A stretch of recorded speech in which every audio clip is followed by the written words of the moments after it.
আজকে ধারাপাত মোটো গ্যাজেটসে আমেরিকা থেকেই বাইকটি এসেছে আনকমন মডিফিকেশন করার জন্য। একটা আই ক্যাচিং মডিফিকেশন হবে আজকে এই সাইকেলটাতে।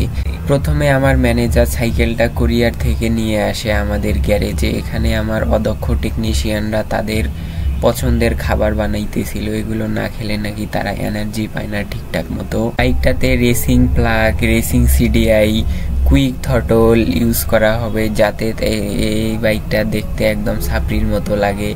তারপর বাইকটা আমার টেকনিশিয়ানরা উল্টাইতেছিল, উল্টিয়ে তারা পোস্টমর্টেম নাকি করতেছিল।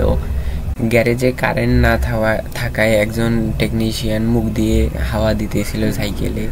তারপর মাস্টার সার্ভিসের কাজ চালু হয়ে যায়। তারা বাইকটাকে অনেক সুন্দরভাবে মাস্টার সার্ভিস করে একদম মডিফিকেশন দেখতেই পাই আই ক্যাচিং মডিফিকেশন করা হয়েছে।